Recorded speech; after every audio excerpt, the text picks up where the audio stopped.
she declared. "My useless sister is moving in, and you're going to help take care of her." I responded, "Then I'm moving out." I packed my things and left. The rent bill, now entirely her responsibility, has her in a panic. I, a 29-year-old man, left the apartment I shared with my girlfriend, Emma, 27, 3 days ago.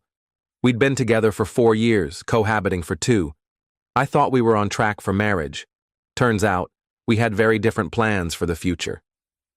Tuesday evening, I get home from work. Emma's on the couch with this odd grin, the kind people have when they're about to spring something on you and expect you to just accept it. "So, Chloe's struggling?" she begins. Chloe's her 24-year-old sister. "Okay," I say, unpacking my work bag, not fully tuned in yet. She got fired again. This is job number 6 in 2 years. Chloe's got a routine, gets hired, does fine for a month, then starts skipping shifts, showing up late and slacking off. Gets sacked. Repeat. That's rough, I say, because what else is there to say? So I told her she can live with us. I stop dead, turn around. You told her what? She needs support. She's family. Emma, we live in a 1-bedroom apartment. She can crash on the couch until she's back on her feet. Problem is, Chloe doesn't get back on her feet. She lands on others' feet and stays there. She lived with their parents until they downsized and didn't give her their new address until they'd settled in. For how long? I ask. A few months. And you're going to help cover her costs until she finds a job. Not we, not can we, just you're going to. No, I'm not. Excuse me? I'm not supporting your sister. If she moves in, I'm out. Emma laughs, actually laughs. You're joking. Completely serious. You didn't discuss bringing another adult into our 1-bedroom apartment, an adult who's jobless and has no plans to work. She's trying. Name one job she's held for more than 3 months. Silence. She's moving in this weekend, Emma says, like it's final. Then I'm leaving this weekend. Where would you even go? My friend Jake's been looking for a roommate. His place is a 2-bedroom. Imagine that. She didn't believe me. Kept saying I was overreacting, that I'd calm down. Even as I packed on Wednesday, she thought I was faking it. Thursday morning, I loaded my car with my stuff, everything. Everything I'd paid for, the TV, the coffee maker, the good cookware, the router, even the shower curtain because I bought it. Emma came home Thursday night to a half-empty apartment. What the hell? Where's the TV? I took my stuff. Our stuff. No, my stuff. Check the receipts. They're in my email. That's when it sank in. Really sank in. See, the lease is in her name only. When we moved in, she insisted on being the sole name on the lease to boost her credit. Fine by me, then. Less responsibility. I just sent her my half of the rent via PayPal each month. You can't leave me with the full rent. You made a unilateral decision about our home. I made one about mine. It's $2,100 a month. I can't afford that alone. Good thing Chloe's there to pitch in. Her face. She knew Chloe wouldn't pay a cent. This is crazy. You're ending our relationship over this? You ended it when you decided your sister was moving in without asking me. I left that night, stayed at Jake's. His apartment was mine starting Friday. His previous roommate had already left, so I could take over the lease immediately. Friday afternoon, the texts began. Please come back. We can work this out. You're being ridiculous. Chloe's not even here yet. How am I supposed to pay rent? I didn't reply. She made her choice. I made mine. Saturday, Chloe showed up with 3 suitcases, no job, no money, but plenty of demands. That's when things got wild. Update 1. The entitlement is unreal, folks. I knew Chloe was a mess, but this is next level. Jake's been great, letting me settle in. His place is solid. 2 bedrooms, 2 bathrooms, in-unit laundry, and it's $300 cheaper than what I paid at Emma's. My share's $900 compared to $1,050 before. Jake's cool, cleans up after himself, and, get this, has a job, Crazy, right? But here's what's going down at the old apartment. Emma called Sunday night, furious, crying. Chloe ate all the food. She's been here one day and went through a week's worth of groceries. I told her to replace it, and she said she's broke. Sounds like a roommate issue. This is your fault. How is your sister eating your food my fault? If you were still here, she'd be eating my food too. Hard pass. It gets better.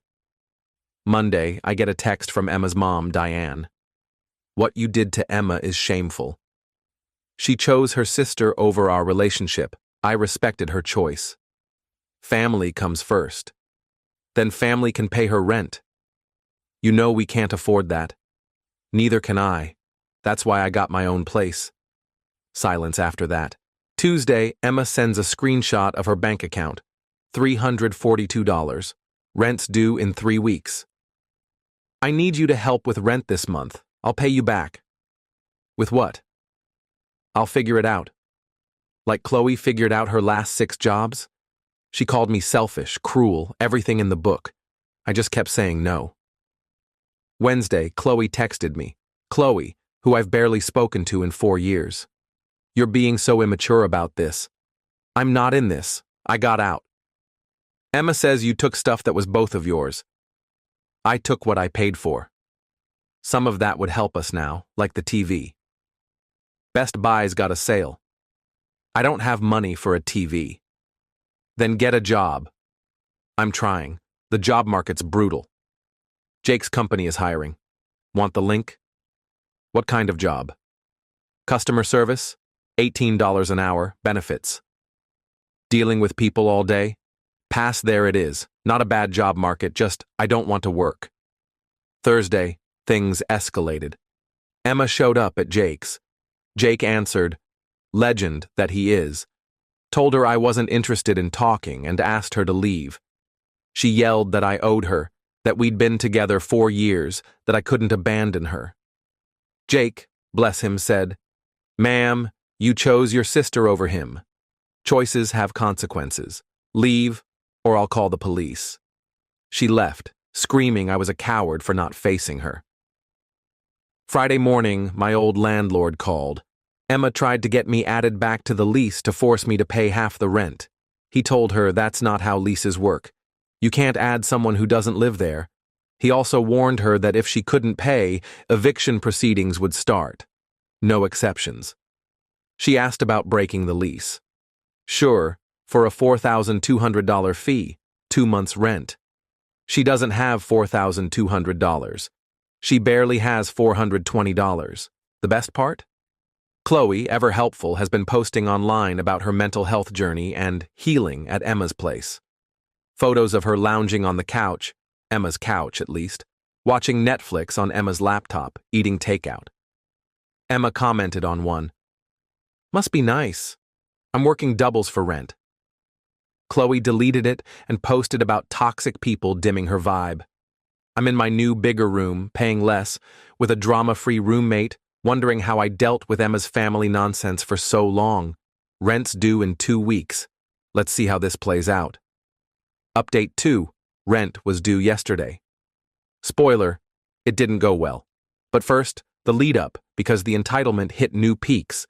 Emma tried everything. Applied for a payday loan, denied for low income, tried for a credit card, rejected for existing debt, even started a GoFundMe titled, "Help a Young Woman Avoid Homelessness After Betrayal."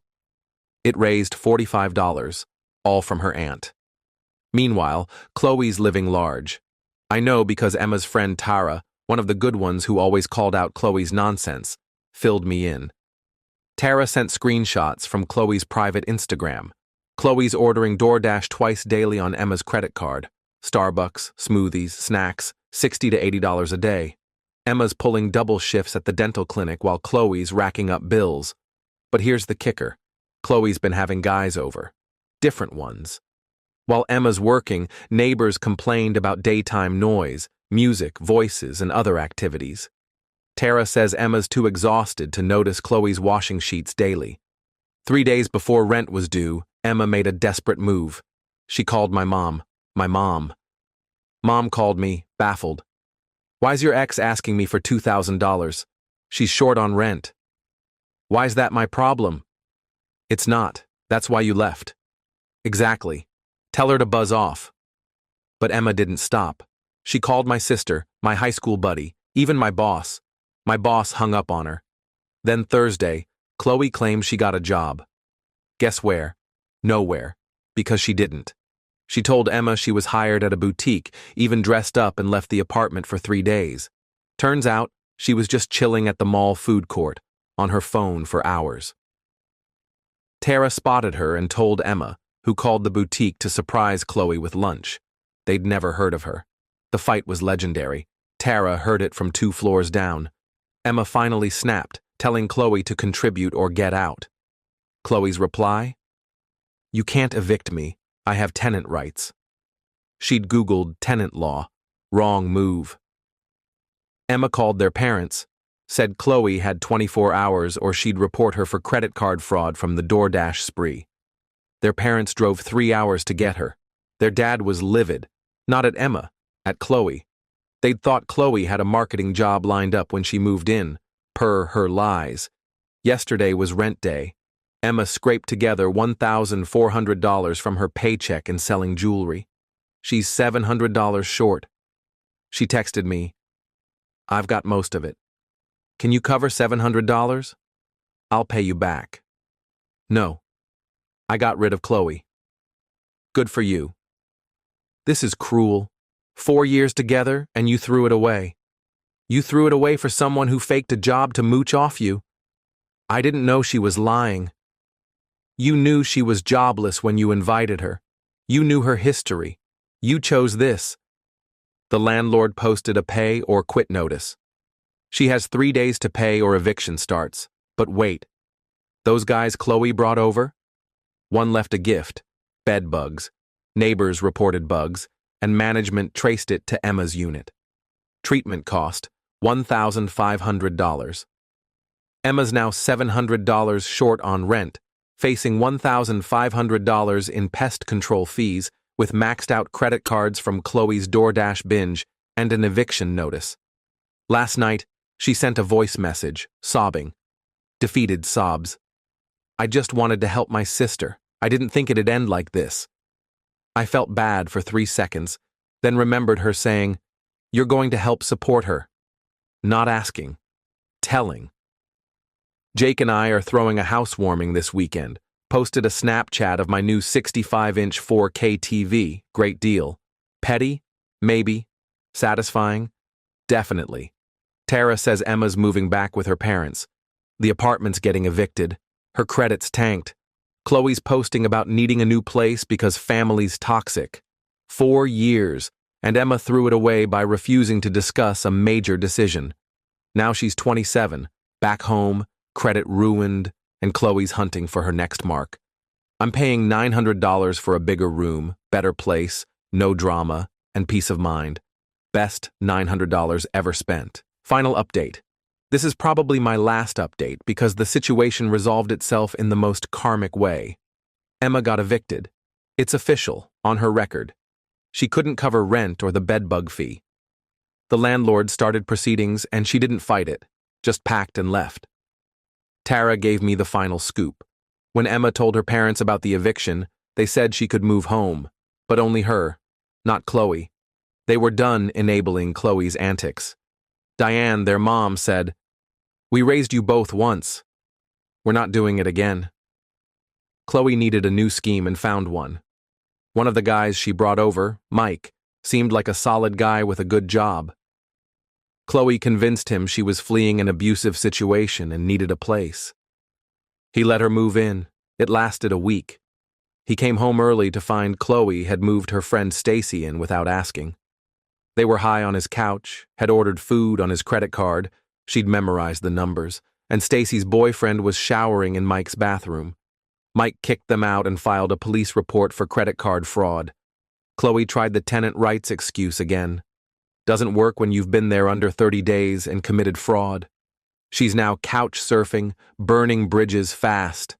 Last I heard, she was pitching some guy on Discord to let her move in, across state lines. Emma's still at the dental clinic but picked up a second job at Walmart to rebuild her savings. Living in her old bedroom at 27, her credit score dropped 150 points from the eviction and maxed cards. It'll take years to fix. She emailed me last week, not asking for money or reconciliation, just apologizing. I get it now. I see what everyone warned me about with Chloe. I ruined our relationship and my life for someone who only cares about herself. I don't expect forgiveness. I'm sorry for not listening, for not respecting you enough to talk it over. I'm sorry for everything. I didn't reply. There's nothing to say. Some lessons hit hard. The funniest part? Their parents contacted me via Tara. They thanked me for standing firm, something they wish they'd done years ago. My leaving was the wake-up call they needed about Chloe. They've all cut her off. Diane said, "We made excuses for her too long. You refusing to enable her showed us we were part of the problem." Plot twist. Remember Jake's company hiring for customer service, the job Chloe scoffed at? I told a girl from my gym, Sarah, about it. She applied, got hired, and we've been chatting. She sends me memes about awful roommates. Oddly healing. We're taking it slow, but it's nice being with someone who's got her act together. Her own place, car, job. When I had a cold last week, she dropped off soup and tissues without me asking, leaving them at my door to avoid getting sick herself. Basic kindness. Turns out, it's not hard to find when you stop settling. The ultimate irony? The apartment Emma and I shared? It's re-rented to a nice older couple who work from home and can actually afford it because, shocker, they both contribute. Tara said Emma cried seeing them move in. I won't pretend I don't feel a twinge for Emma. 4 years is a long time, and she wasn't a bad person, just spineless with her family. But she chose Chloe over our partnership, chose enabling over collaboration, chose to make decisions about our life without me. Now she's living with the fallout, literally, in her parents' house, probably until she's 30, given her credit and savings. I'm thriving. Better apartment, more cash, no drama, and something promising with Sarah. When someone says you're going to support their deadbeat relative, just say no. Best decision I ever made was trusting my instincts and walking away. Sometimes the best revenge isn't revenge, it's refusing to play along with bad choices and letting reality handle the rest. Peace out, folks. Thanks for following this bizarre saga. If someone tries to rope you into supporting their freeloading family, just leave. It's that simple.